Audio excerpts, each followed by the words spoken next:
نحمده ونصلي على رسوله الكريم أما بعد فقد قال الله تبارك وتعالى في القرآن المجيد والفرقان الحميد فأعوذ بالله من الشيطان الرجيم بسم الله الرحمن الرحيم وذكر فإن الذكرى تنفع المؤمنين وقد ورد في الحديث عن انس رضي الله تعالى عنه ان رسول الله صلى الله عليه وسلم كان اذا دعا قال اللهم اني اعوذ بك من الهم والحزن والعجز والكسل والبخل والجبن وضلع الدين وغلبة الرجال او كما قال عليه الصلاة والسلام رواہ النسائی۔ بزرگان محترم، گفتگو جو چل رہی ہے عصر کے بعد کی مجلس میں، تو اس میں یہ بتایا آپ کو کہ یہ جو دعا ہے یہ ایسی دعا ہے کہ اگر میں اور آپ اس کا اہتمام کریں گے تو انشاءاللہ العزیز ہموم و غموم یہ دور ہوں گے۔ ایک اور عمل بھی اس تعلق سے سن لے، سماعت فرمائے۔ ہموم و غموم کے دور کرنے کا ایک اور عمل بھی ہے۔ اس تعلق سے عربی کا ایک شاعر کہتا ہے ان الصلاة على النبی وسیلۃ ان الصلاة على النبی وسیلۃ فیہا النجاة لكل عبد مسلم صلوا على القمر المنیر فإنه نور في الغمام المظلم۔ مفہوم یہ ہے کہ شاعر یہ کہتا ہے کہ حضرت نبی کریم صلی اللہ علیہ وسلم پر درود و سلام کا نذرانہ بھیجنا، درود و سلام کا اہتمام کرنا، اس کی وجہ سے ہر مسلمان بندے کو غم سے نجات ملتی ہے۔ غم ایک تاریکی ہے، اندھیرا ہے۔ حضرت نبی کریم صلی اللہ علیہ وسلم پر درود و سلام کا نذرانہ بھیجنا یہ گویا روشنی ہے، نور ہے، اور جب نور آتا ہے تو تاریکی اور اندھیرا چھٹ جاتا ہے، دور ہو جاتا ہے۔ تو کہاں کہ درود و سلام کا نذرانہ حضرت نبی کریم صلی اللہ علیہ وسلم پر یہ بھیجا کرو۔ ان الصلاة على النبی وسیلۃ فیہا النجاة لكل عبد مسلم صلوا على القمر المنیر فإنه نور في الغمام المظلم۔ درود و سلام کا ایک فائدہ کیا ہوتا ہے؟ افتخار راغب یہ کہتے ہیں کہ اس سے روح کو تسکین ملتی ہے، کہ اگر ہم آقا پر درود و سلام کا نذرانہ بھیجیں گے تو روح کو کیا ملے گی؟ تسکین ملے گی، سکون ملے گا۔ اور ہر آدمی چاہتا ہے کہ زندگی میں سکون آئے، اور زندگی میں سکون اس وقت آتا ہے جب روح میں تسکین آئے۔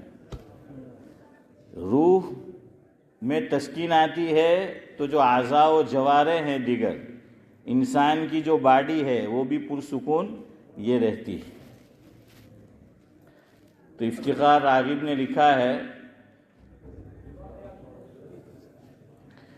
زبان دل سے درود و سلام ہو جائے، زبان دل سے، وہ کہتے ہیں کہ منہ کی زبان سے نہیں بلکہ ہیں شیخ صاحب دل کی زبان سے درود و سلام۔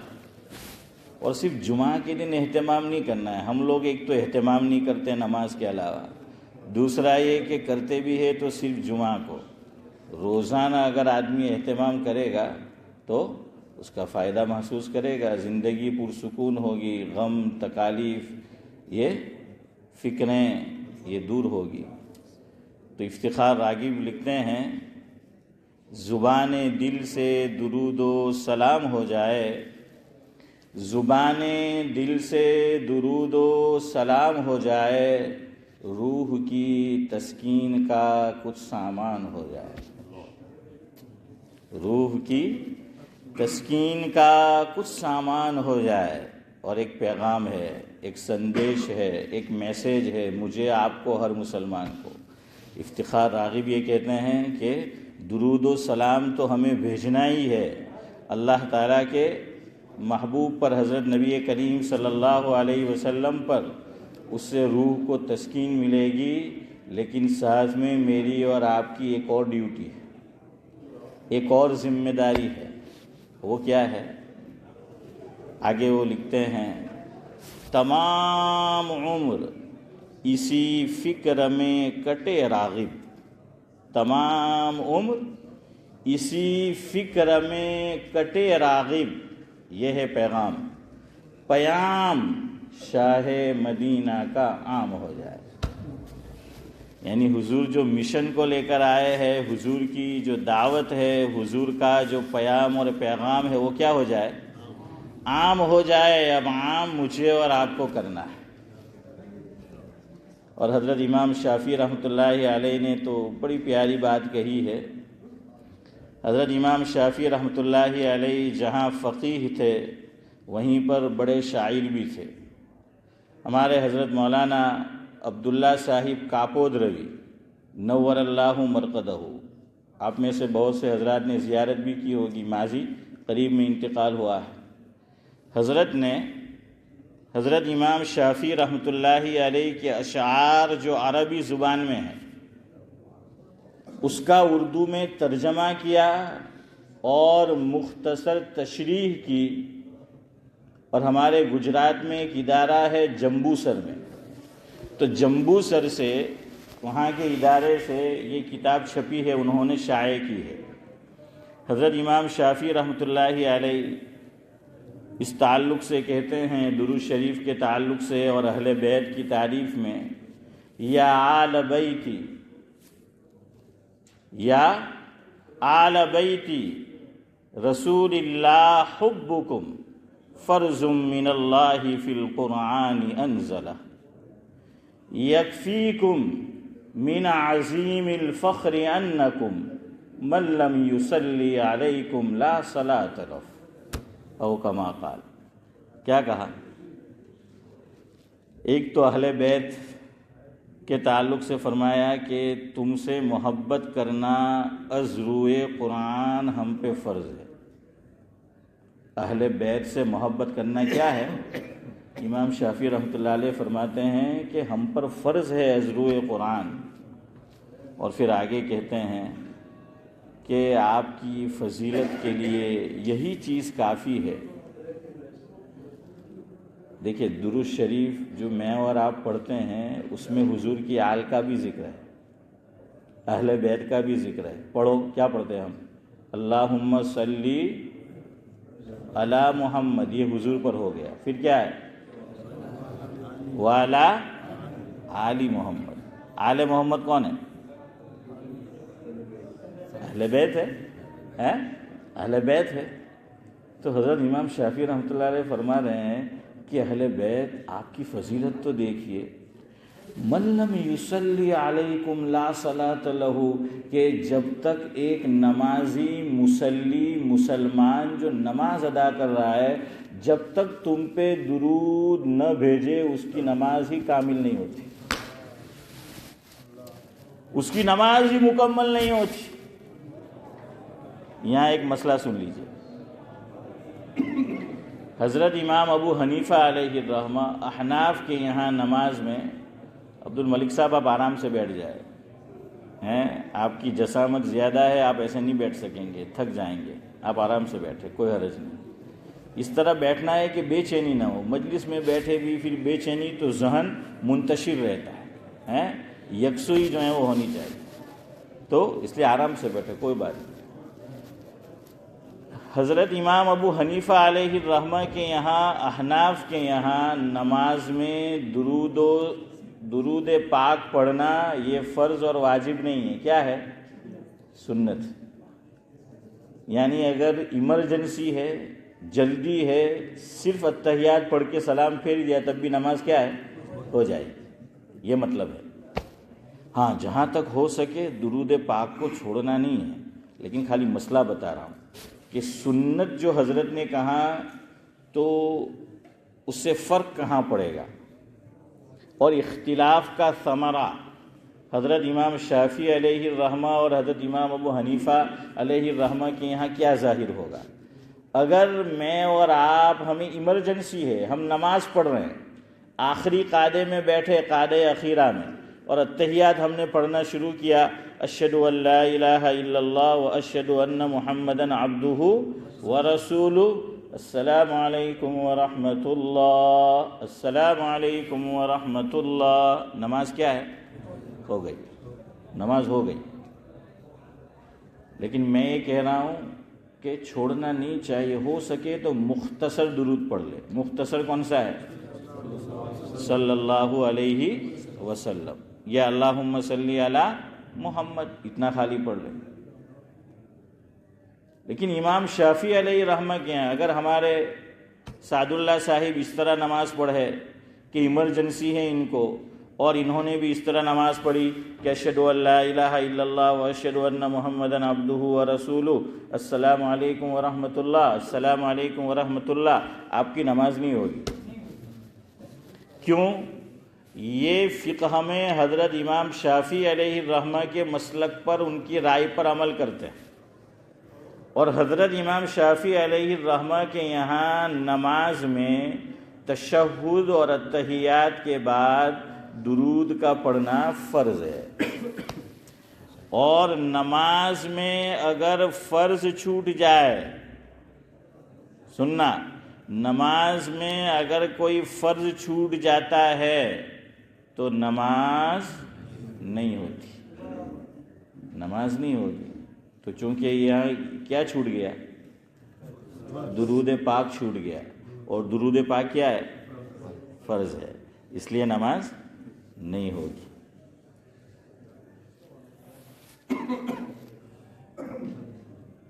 خیر، میں یہ کہہ رہا تھا کہ غم اور فکر، اس کو دور کرنے کا ایک عمل کیا ہے؟ کثرت سے حضرت نبی کریم صلی اللہ علیہ وسلم پر کیا بھیجنا؟ درود و سلام کا نذرانہ بھیجنا۔ اس سے بھی ہموم و غموم اس میں کمی واقع ہوتی ہے، اور انسان کی بے چینی، تکالیف، غم، فکریں یہ دور ہوتے ہیں۔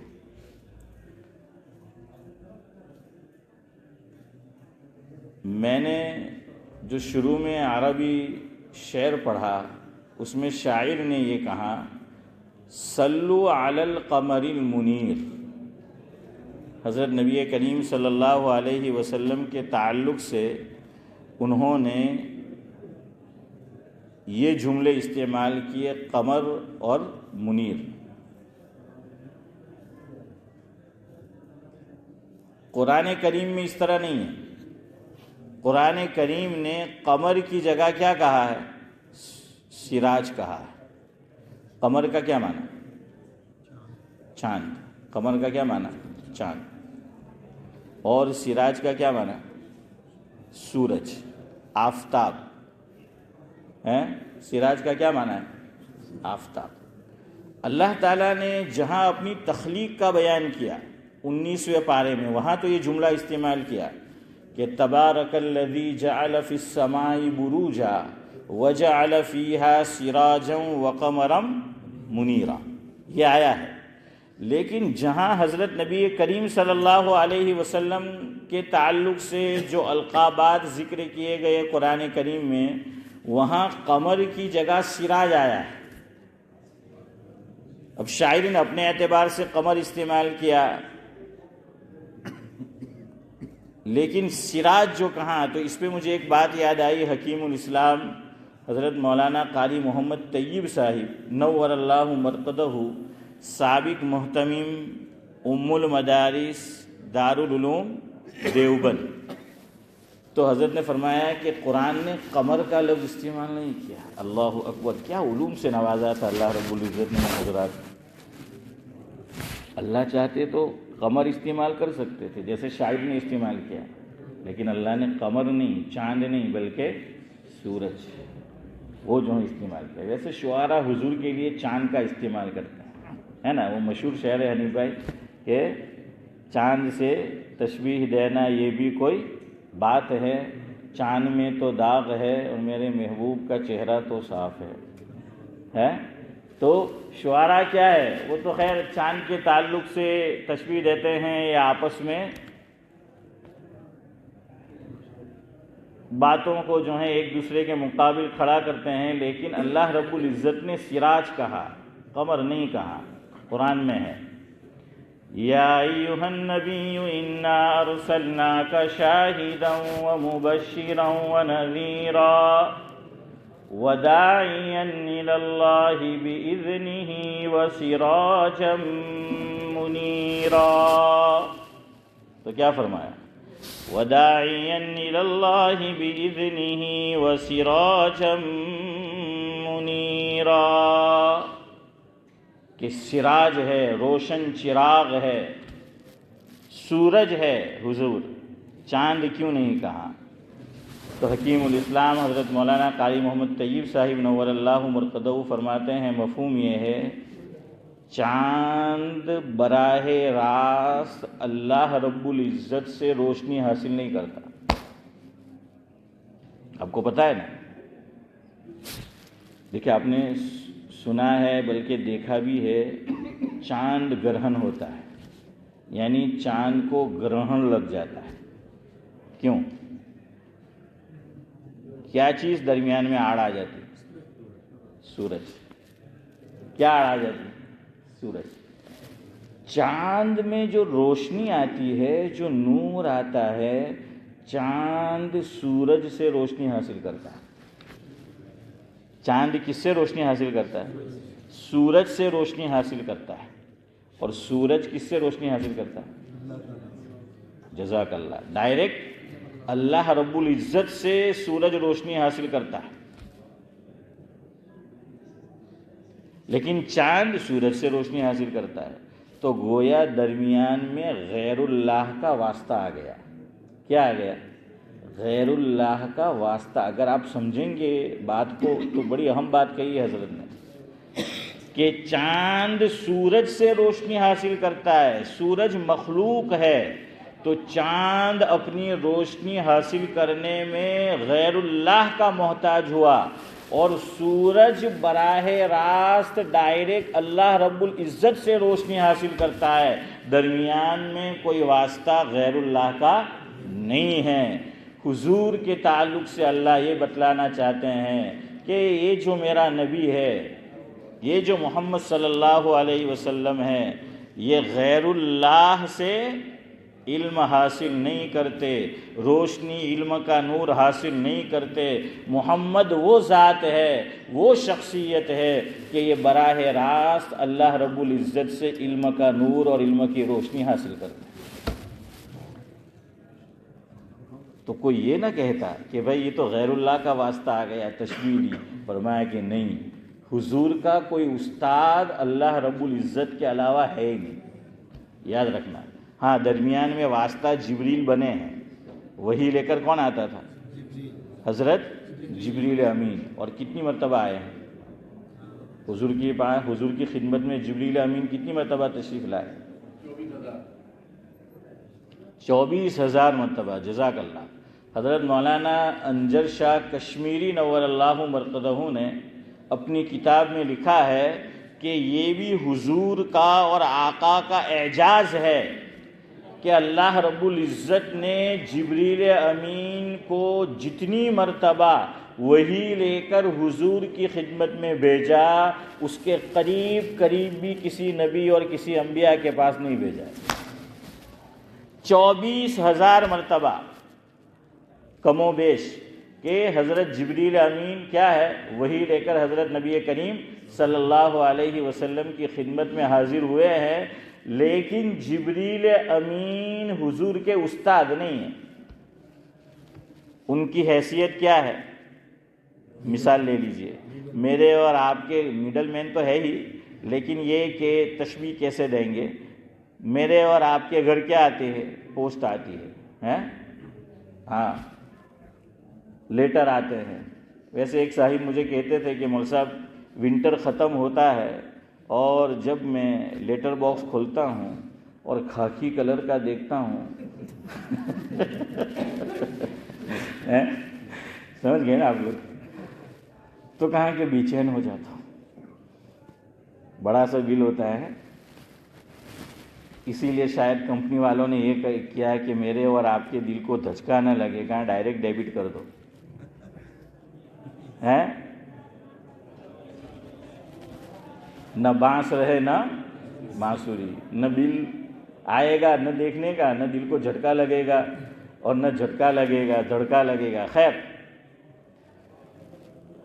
تو ایک تو یہ کہ یہ جبریل امین کی حیثیت، ہمارے گھر جو لیٹر باکس میں لیٹر جو ہیں وہ آتے ہیں تو پوسٹ مین آتا ہے اور وہ لیٹر ڈال کر چلا جاتا ہے، تو جبریل امین کی حیثیت علماء نے لکھا کہ سمجھانے کے لیے کس کی ہے؟ پوسٹ مین کی ہے، ڈاکیا کی ہے، کہ اللہ رب العزت کی طرف سے جو پیغام ہے وہ کیا ہے؟ پہنچا دیا اور بات ختم ہے۔ تو ایک تو اس لیے سراجم منیر، دوسرا چاند اور سورج کی روشنی میں آپ فرق دیکھنا، چاند اگر پورا بھی نکلا ہوا ہے، بدر منیر ہے، کامل چاند ہے، لیکن اگر میں اور آپ گھر کی ساری کھڑکیاں اور دروازے بند کر دیں گے اور جو روشن دان ہے جہاں سے روشنی آتی ہے اس کو بند کر دیں گے تو کمرے میں کیا ہو جائے گا؟ اندھیرا ہو جائے گا۔ لیکن سورج کا معاملہ ایسا نہیں ہے، سورج کہیں نہ کہیں سے کمرے میں اپنی روشنی کیا ہے؟ پہنچا کر رہتا ہے۔ فرمایا کہ میرے محبوب کی حیثیت یہ ہیں، حضرت نبی کریم صلی اللہ علیہ وسلم کی ذرا موقع ملنا چاہیے، دین کی دعوت نبی پہنچا کر رہتا ہے۔ نبی موقع کی تلاش میں شیخ صاحب رہتا ہے، جیسے آپ کو میں نے بتایا ایک دو دن پہلے کہ دعوت و تبلیغ کے احباب جو پرانے ہیں اور جن پہ یہ دھن سوار ہے تو ان کو خالی موقع ملنا چاہیے۔ بعض لوگوں کو یہ بات اچھی نہیں لگتی کہ یہ کیا جہاں ہو شروع ہو جاتے ہیں، تو بھئی یہ تو قرآن کہتا ہے، اور یہ ابھی جو بتایا کہ داعی کا تو مزاج ہی یہ ہوتا ہے، داعی کا کیا ہے؟ مزاج یہ ہے، اسے موقع ملنا چاہیے، وہ موقع کی تلاش میں رہتا ہے، موقع ملے گا کہ وہ اپنی بات کیا ہے؟ چودھری صاحب وہ پہنچا دے گا، وہ تو بس موقع کی تلاش میں ہوتا ہے داعی۔ خالی اشارہ کر دوں، سورہ یوسف، بادشاہ کے دو خادم، ان کو جیل میں ڈال دیا، ایک شراب پلانے والا تھا اور دوسرا کھانا کھلانے والا، نان بائی وہ تھا، خاصامہ، کون؟ خاصامہ، تو وہ تھا۔ اب انہوں نے خواب دیکھا، جب خواب دیکھا تو اب بے چین ہو گئے، تو کہاں کہ کوئی خواب کی تعبیر جاننے والا ہو، تو پتہ چلا کہ یوسف صدیق بھی کہاں ہے؟ قید خانے میں ہے یوسف صدیق۔ اور حضرت کے تعلق سے شہرہ تھا کہ وہ کیا جانتے ہیں؟ خواب کی تعبیر جانتے ہیں۔ اور یاد رکھیے، ترمذی شریف کی حدیث ہے، اللہ کے نبی صلی اللہ علیہ وسلم نے فرمایا، مفہوم قربان جائیے ہمارے آقا پر، ہمارے دین پر، کوئی بات نہیں چھوڑی میرے اور آپ کے لیے، کوئی مسئلہ کہ کہاں حل کرنا ہے، کیسے حل کرنا ہے۔ ترمذی شریف کی روایت ہے، آقا نے فرمایا کہ خواب دیکھو تو خواب کی تعبیر یا تو حبیب سے پوچھو یا تو لبیب سے پوچھو۔ یہ حدیث میں یہی جملہ ہے، یا تو حبیب سے پوچھو یا لبیب سے پوچھو۔ حبیب یعنی ہمارے سلیمان بھائی کا لڑکا مولانا حبیب، ہاں دوست، حبیب یعنی دوست، جگری دوست، لیکن یاد رکھنا آج کل بہت کم ہے. ہاں خالی اوپر کی دوستی ہے. ہمارے حضرت مولانا ابرار احمد صاحب دھلوی رحمۃ اللہ علیہ فرماتے تھے مفہوم یہ ہے کہ جب ساتھ میں بیٹھے ہوتے ہیں تو اتنی میٹھی میٹھی باتیں ہیں, ایسی دوستی کا اظہار کہ گویا مرولی کی شوگر فیکٹری ساری گلے میں اتر آئی ہیں, لیکن الگ ہوں گے تو پھر وہ اپنا رنگ جو ہے وہ دکھاتے ہیں. تو خیر ایک تو دوست سے پوچھو. اچھا یہ بھی یاد رکھو, یہ بھی ہم لوگوں کو تمیز نہیں ہے, ہر خواب پوچھنے کا نہیں ہوتا, جیسے ہر بات بتانے کی نہیں ہوتی. ہر خواب لوگ پوچھتے ہیں, بعض مرتبہ آتے ہیں. اب آدمی سوچے کہ خواب مچ کے لیوانوں نہیں تو تعبیر ہوں ہیں. ہاں ہمارے حضرت مولانا ابرار احمد صاحب دھلوی رحمۃ اللہ علیہ ڈابھیل میں تدریس کرتے تھے. تو ڈابھیل کے ایک بڑے میاں آئے حضرت کی خدمت میں. حضرت سے میں نے خود سنا. حضرت نے فرمایا کیسٹ کے واسطے سے, حضرت نے فرمایا کہ آ کر مجھے عصر کی نماز کے بعد میں نکلا مسجد سے تو پوچھنے لگے کہ مول صاحب خوابنا اندر میں એવું જોયું کہ کوئی મને એવું કીધું છે کہ 50 લાખની ચોથાઈ તને મળવાની છે, તો મને મળે કે નહીં ہیں. تو بلی کے خواب میں چھچڑے, بلی کو کیا نظر آتا ہے؟ خواب میں چھچڑے ہی نظر آتے ہیں. تو ہمیں بھی پیسہ ہی نظر آتا ہے. اور گجراتی لوگوں نے تو عجیب عجیب باتیں نکالی ہے. ادھر دیکھو میری طرف, અહીંયા બહુ ખજવાય તો ہوں گے ہیں. اس حصے میں ہاتھ کی کھجلی ہوتی ہے تو کیا کہتے ہیں؟ لکشمی بائی آنی ہیں, پیسے جو ہیں وہ آنے والے ہیں. تو وہ پیسے ہی جو ہیں وہ, تو بلی کے خواب میں جو ہیں وہ چھچڑے. تو ہر خواب نہ پوچھنے کا ہوتا ہے, ہر خواب نہ بیان کرنے کا ہوتا ہے. اور یاد رکھیے تعبیر بتانے والا بھی ہر خواب کی تعبیر بتائی بھی نہیں جاتی. یاد رکھنا, یہ نہیں کہ ہر خواب کی تعبیر جو ہے وہ بتا دو. تو دوست سے پوچھو. کیوں؟ دوست سے پوچھیں گے تو اگر اچھی خوابی تعبیر ہے. اور دیکھیں حدیث میں حضور نے فرمایا مفہوم یہ ہے, جیسی معبر تعبیر دے گا عام طور پر ویسا ہی پھر ہوتا ہے, ویسا ہی پھر ہوتا ہے. تو دوست اگر اچھی تعبیر ہے تو دے گا, ورنہ وہ کیا ہو جائے گا؟ خاموش ہو جائے گا. دوسرے لبیب سے پوچھو. لبیب یعنی عقل مند. یہاں عقل مند سے مراد ہے جو خواب کی تعبیر کا کیا رکھتا ہو؟ علم رکھتا ہو, ہاں گیان رکھتا ہو, جانکاری رکھتا ہو. ہمارے اس ملک میں مرحوم ہو گئے حضرت مولانا یوسف موطالعہ صاحب نور اللہ برکتہ, بہت بڑے معبر تھے. حضرت کو اللہ نے اس فن میں بھی مہارت عطا کی تھی. مولانا یوسف موطالعہ رحمۃ اللہ علیہ کو حضرت کو خواب کی تعبیر کا علم, ہاں اللہ نے یہ دیا تھا, یہ فن, اس میں مہارت جو ہے وہ دی تھی. حضرت فرماتے ہیں کہ ایک صاحب مجھے ملے حرم شریف میں, مفہوم ہے, اور کہنے لگے کہ میں نے خواب میں یہ دیکھا ہے کہ میرے گھر میں سورج اتر آیا ہے. سن, انہوں نے انگلش لفظ استعمال کیا, باربیڈوس کے تھے وہ. کہاں کہ سن اتر آیا ہے میرے گھر میں. کیا اتر آیا ہے؟ سن اتر آیا ہے. تو اس کی کیا تعبیر؟ دیکھیے اب یہ جو تعبیر جاننے والا ہوتا ہے نا, وہ ہر چیز دیکھے گا. کبھی تو قرآن و حدیث کی طرف دیکھے گا, کبھی اس لفظ کو پکڑے گا کہ بھائی کیا ہے. تو انہوں نے کیا کہا؟ سن. سن انگلش والا. تو سن کس کو کہتے ہیں؟ بیٹے کو, ہے نا, لڑکے کو سن. حضرت نے فرمایا یا تو تمہاری بیوی حمل سے ہوگی یا حمل سے نہیں ہے تو اسے حمل ٹھہرنے والا, یعنی تمہارے گھر میں کیا ہونے والا ہے؟ بچہ ہونے والا ہے, بیٹا ہونے والا ہے, بچے کی پیدائش ہونے والا ہے. دیکھیے لفظ سن سے حضرت کا دھیان کدھر گیا. اور واقعی وہ سفر میں تھے, گھر معلوم کیا کہ کہیں خوشخبری ہے, تو کہیں گے ہاں. تو یہ ہے, یا تو کس سے پوچھو؟ دوست سے پوچھو, یا حبیب سے پوچھو, یا لبیب سے پوچھو. خیر میں یہ کہہ رہا تھا دعوت و تبلیغ کے ہمارے احباب جو ہر جگہ دعوت دینا شروع کر دیتے ہیں, ٹھیک ہے, تم کو اچھا نہیں لگتا, تمہارا پرابلم ہے ہیں, ہاں, لیکن دعوت و تبلیغ کے احباب یہ بھی یاد رکھے کہ اگر کوئی شراب پی رہا ہے تو اس کو دعوت نہیں دینی. علماء نے لکھا ہے کتاب. کیوں؟ اس کی عقل ہی سلامت نہیں ہے. پتہ نہیں وہ منہ سے کیا بک دے, ہم دعوت دے رہے اور ایمان سے ہاتھ دھو بیٹھے. تو ایسے وقت میں نہیں دینی ہے کہ کوئی شرابی شراب پی رہا ہے, یا کوئی ایسی جو ہے چیز ہے, ایسا کام ہے جھگڑا ہو رہا ہے تو پھر دعوت نہیں دینی ہے. کیوں؟ جھگڑے میں آلریڈی اس کا ٹیمپریچر کیا ہے؟ ہائی ہے, تو پتہ نہیں وہ کیا جو ہے وہ بول دے. تو کچھ مقامات ہے, ورنہ عام طور سے تو دیکھ رہی ہے حضرت یوسف علیہ السلام نے کیا کیا. قرآن میں ہے 12ویں پارے میں, وَدَخَلَ مَعَهُ السِّجْنَ فَتَيَانِ, یہاں سے بات شروع ہوتی ہے. وَاتَّبَعْتُ مِلَّةَ آبَائِي إِبْرَاهِيمَ وَإِسْحَاقَ وَيَعْقُوبَ مَا كَانَ لَنَا أَن نُشْرِكَ بِاللَّهِ مِن شَيْءٍ. تو ان سے پوچھا, اوپر نیچے جو ہے وہ آیت آ رہی, پورا رکوع ہے, تو پتہ نہیں میں نے صحیح جگہ سے پڑھا کہ نہیں, لیکن اس رکوع میں مفہوم ہے. ان کو پوچھا کہ بھائی تم کس کی عبادت کرتے ہو؟ تو کس کی دعوت دے دی؟ توحید کی دعوت جو ہے وہ دے دی حضرت نبی کریم صلی اللہ علیہ وسلم.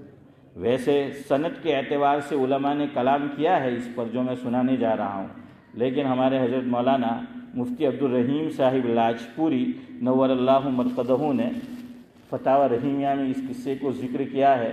حکیم الاسلام حضرت مولانا قاری محمد طیب صاحب سابق محتمم ام المدارس دارالعلوم دیوبند, انہوں نے بھی ذکر کیا ہے کہ حضور کی خدمت میں ایک پہلوان آیا اور آ کر وہ کہتا ہے کہ میں ایمان لاؤں گا لیکن میری ایک کنڈیشن ہے, میری ایک شرط ہے, میں ایمان لاؤں گا آپ پہ, آپ نبی ہیں مجھے پتہ ہے, لیکن آپ کو میرے ساتھ کیا کرنی پڑے گی جاوید بھائی؟ کشتی کرنی پڑے گی آپ کو, اکھاڑے میں اترنا پڑے گا. اگر آپ مجھے پچھاڑ دیں گے تو میں ایمان قبول کر لوں گا. میں یہ بتا رہا ہوں حضور سراج منیر ہے, اور سورج اس کو ذرا سا موقع ملے گا, ذرا سا سراغ, اپنی روشنی کو کیا کر دے گا؟ پہنچا دے گا. نبی ذرا سا موقع ملتا ہے اس کو, ذرا سا موقع, تو وہ کیا کرتا ہے؟ دعوت دے گا. وہ پہلے دعوت دے گا, دعوت کھائے گا بعد میں. ہم لوگ دعوت کھاتے پہلے, دیتے بعد میں ہے. ہاں, نبی دعوت دیتا پہلے. اب دعوت دو, دعوت کھانے کو بھی ملے گی. حضرت مولانا انعام الحسن صاحب رحمۃ اللہ علیہ, حضرت جی ثالث تیسرے نمبر کے, تو دعوت و تبلیغ کا یہ کام بہت عام ہو چکا تھا, لوگوں کے ذہنوں میں بھی آ چکا تھا. یہ میں نے حضرت مولانا ابرار احمد صاحب دودھیوی رحمۃ اللہ علیہ سے سنا یہ بات جو ذکر کرنے جا رہا ہوں. تو بڑا مجاہدہ تھا, پہلے تبلیغ میں نکلتے تھے, کھانا بھی کیا کرنا پڑتا تھا, شیخ صاحب آپ نے تو شاید وہ دور دیکھا ہوگا اگر پہلے سے لگے ہو تو, کہ خود پکانا پڑتا تھا, اتنی دعوتیں نہیں ہوتی تھی. اب مولانا انعام الحسن صاحب رحمۃ اللہ علیہ حضرت جی بنے تو دعوت پہ دعوت, دعوت والوں کو کھانے کی دعوت, اس کے گھر سے, اس کے گھر سے, فلانے کے گھر سے. تو جو پرانے لگے ہوئے تھے وہ آئے حضرت کی خدمت میں, مولانا انعام الحسن صاحب رحمۃ اللہ علیہ, اور کہنے لگے کہ حضرت پہلے تو بڑا مجاہدہ تھا حضرت جی, مولانا الیاس صاحب کے دور میں, مولانا یوسف صاحب کے, اور آپ کا یہ جو دور ہے تو اس میں دعوتیں ہی دعوتیں ہیں, چکن آ رہی ہے, بریانی آ رہی ہے, فلاں آ رہا ہے. تو ہمارے حضرت مولانا ابرار احمد صاحب دودھیوی رحمۃ اللہ علیہ یہاں بات کو روک کر فرماتے تھے کہ میں ہوتا تو ان سے کہتا کہ بھائی وہ دور یوسف ہی تھا, یہ دور انعام ہے. نہیں سمجھے نام کی مناسبت سے؟ یوسف علیہ السلام پر کیا ہے؟ تکالیف ہی تکالیف. تو یوسف علیہ حضرت جی مولانا یوسف صاحب کے دور میں کیا ہے؟ مجاہدہ ہی مجاہدہ, اور انعام. مجاہدے کے بعد ان مع العسر یسرا, پھر انعام ملتا ہے. تو نام انعام ہے, تو نام کا اثر حضرت جی مولانا انعام الحسن صاحب, تو بھائی یہ دور انعام ہے, اس لیے دعوت ہی کیا ہے؟ دعوتیں ہیں. خیر, تو نبی کا یہ مزاج ہوتا ہے, ذرا سا اس کو موقع مل جائے گا وہ دین کی دعوت دے گا. ہمارا وقت ہو گیا ہے, یہ بات سنا کر گفتگو ختم کرتا ہوں. یہ آج میں نے اس پہ سنایا کہ اگر آپ کو وہ دعا جو میں سنا رہا ہوں وہ اگر یاد نہیں ہوتی تو درود شریف تو سب کو یاد ہوتا ہے. تو ہموم و غموم کو دور کرنے کا ایک عمل کیا ہے؟ درود شریف. لیکن کثرت سے پڑھنا ہے اور پابندی سے پڑھنا ہے, روزانہ کے بیس پر جو ہے پڑھنا ہے. اب میرے بیان کے بعد کوئی آ کر پوچھے گا مول صاحب کتنی وقت یا موٹی بیماری آپ ہے کتنی وقت, تو بھائی جتنا گڑ ڈالو گے اتنا میٹھا ہوگا. از اپ ٹو یو. آپ کے پاس جتنا وقت ہے, جتنی فرصت ہے, جتنا تم کیا ہے وہ پڑھ سکتے ہو, تو اتنی مرتبہ کیا ہے وہ پڑھتے رہو, کوئی پابندی جو ہے نہیں ہے. خیر, تو اس نے شرط رکھی پہلوان نے کہ میں آپ کو نبی اس وقت سمجھوں گا کہ جب آپ مجھے کیا کر دے، کشتی میں پچھاڑ دے۔ تو دیکھیے ہمارے حضرت مولانا ابرار احمد صاحب دہلوی رحمۃ اللہ علیہ سناتے تھے کہ نبی دنیا میں کوئی کشتی کرنے تھوڑی آیا ہے، نبی دنیا میں کوئی کشتی کرنے تھوڑی آیا ہے۔ کشتی پہ سے آپ کو سناؤں، حضرت مولانا زاہد الراشدی صاحب دامت برکاتہم العالیہ پاکستان میں بہت بڑے عالم دین ہیں، اللہ ان کا سایہ تعدیر و عافیت قائم رکھے۔ دیکھیے جب باکسنگ کا نام آتا ہے پہلوان تو کس کا نام لیتے ہیں؟ رستم، رستم کا نام لیتے ہیں نا، رستم۔ پہلوانی میں کون مشہور ہے؟ رستم مشہور ہے، رستم۔ تو حضرت مولانا زاہد الراشدی نے اپنے ایک مضمون میں لکھا، لوگوں کی مت ماری گئی ہے، عقل ماری گئی ہے۔ رستم کی موت کیسے آئی ہے پتہ ہے؟ اس کا جھگڑا ہوا کسی سے، کوئی اس کو مارنے دوڑا تو وہ بھاگا اور اس نے چھلانگ لگا دی پانی میں، تو وہ پیچھے جو بھاگ رہا تھا مارنے کے لیے اس نے اس کو ڈوبو کے مارا ہے جو ڈوب کر مرا ہے، بھاگ کر مرا ہے، مقابلہ جو ہے وہ نہیں کر پایا، اور ہم اس کا نام لیتے ہیں کہ پہلوان میں کہ رستم پہلوان۔ کیسا ہے کہ رستم جو ہے وہ پہلوان۔ تو خیر حضور تبلیغ کے دین کی دعوت پہنچ جائے، دعوت آدمی نہیں چھوڑتا۔ دیکھیں ایک اور بات یاد آئی آپ کی برکت سے، حضرت عمر رضی اللہ تعالیٰ عنہ آخری وقت ہے، دنیا سے جا رہے ہیں، تکلیف ہے، بدن تکلیف سے چور ہے، ایک نوجوان داخل ہوا تو حضرت کی نظر گئی تو اس نے جو کپڑا پہن رکھا تھا، جو بھی ہو، ہم جو ازار پتلون پہنتے ہیں، تو وہ کس سے نیچے تھا؟ مجھے نا اس میں بہت مشابہت لگتی ہے، یہ کیا ہے؟ گھٹنا ہے نا، اور یہ ٹخنا۔ تو وہ جو نوجوان آیا تو اس کا جو کپڑا تھا وہ کیا تھا؟ ٹخنے سے نیچے لٹک رہا تھا۔ حضرت تکلیف میں ہیں، جہاں کنی کے عالم میں ہیں، دنیا سے جا رہے ہیں، نوجوان پہ نظر پڑی تو فرمایا کہ بیٹا ہماری شریعت میں یہ جائز نہیں ہے، یہ گناہ کا کام ہے، اس کپڑے کو ٹخنے سے اوپر کرو۔ یہ بھی دعوت ہے۔ دعوت کا کوئی مخصوص طریقہ نہیں ہے، یاد رکھنا، دعوت کے مختلف طریقے ہیں۔ آپ کو جس سے مناسبت ہے، آپ جس طریقے سے دعوت پہنچا سکو، آپ کیا پہنچاؤ؟ دعوت جو ہے وہ پہنچاؤ۔ مقصد دعوت جو ہے وہ پہنچانا ہے، امر بالمعروف اور نہی عن المنکر ہے۔ اب حضور اکرم صلی اللہ علیہ وسلم نے جلدی جلدی ختم کرتے ہیں، اس سے مقابلہ شروع کر دیا، اور جب شروع ہوا پکڑتے ہی کیا کر دیا؟ اسماعیل بھائی نیچے رکھ دیا، پچھاڑ دیا اس کو فوراً پکڑتے ہی۔ تو ہم جب بچپن میں کرکٹ کھیلتے تھے اور بال اور بیٹ جس کی ہو تو جس کی لاٹھی اس کی بھینس ہیں، ہاں وہ بال اور بیٹ دونوں اس کے محی الدین بھائی، تو کیا ہے پہلا بال ڈالا اور آؤٹ ہو گیا، جس کے بال بھی ہے اور بیٹ بھی، تو وہ کہتا تھا کہ نہیں نہیں کیا تو ٹرائی بال، حالانکہ پہلے ایسی کوئی بات نہیں ہوئی ہے، لیکن مقصود کیا کہتا تھا کہ بھائی نہیں آپ تو ٹرائی بال سینڈ دے گا، آؤٹ نہیں ہیلو نہ کیے تو کہ لاؤ بال لاؤ جائے گی۔ اب کھیلنا ہے تو کیا کرے گا، ماننا پڑے گا اشرف بھائی کہ بھائی حسین بھائی کیا ہے کہ ٹرائی بال۔ تو ہمارا حضرت فرماتے تھے اس نے بھی یہی کیا پہلوان نے، کہ حضور نے فوراً پچھاڑ دیا، تو کہ نہیں نہیں نہیں ابھی میں تیار نہیں تھا، تو کہ چلو دوسری مرتبہ، آپ صلی اللہ علیہ وسلم نے دوسری مرتبہ بھی پکڑ کے فوراً پچھاڑ دیا، تو کہا کہ نہیں نہیں اب بھی میں ریڈی نہیں تھا، تو کہا چلو اب جب ریڈی ہو تب بولنا ہے، ہاں پھر تو کوئی بہانہ رہے گا ہی نہیں کہ تو کہے تو۔ پھر تیسری مرتبہ بھی حضور نے اس کو ایسے پچھاڑ دیا جیسے کوئی چیز ہے ہی نہیں، وہ پہلوان تھا، صحیح معنی میں پہلوان تھا، اور جو فن کا ماہر ہوتا ہے وہ چٹکی میں پہچان لیتا ہے، کسی بھی فن کا ماہر ہو وہ چٹکی میں پہچان لیتا ہے کہ بھائی اس میں کتنی صلاحیت ہے، کتنی قابلیت ہے۔ وہ کہنے لگا کہ آپ نے جو مجھے اتنی جلدی 3 مرتبہ پچھاڑ دیا، آج تک مجھے کسی نے اتنی جلدی اس طرح شکست نہیں دی، یہ کوئی اور طاقت ہے، یہ تمہاری نہیں، یہ نبوت کی طاقت ہے۔ اشہد ان لا الہ الا اللہ واشہد ان محمدا عبدہ ورسولہ۔ سبحان اللہ وبحمدہ، سبحانک اللہم وبحمدک، نشہد ان لا الہ الا اللہ۔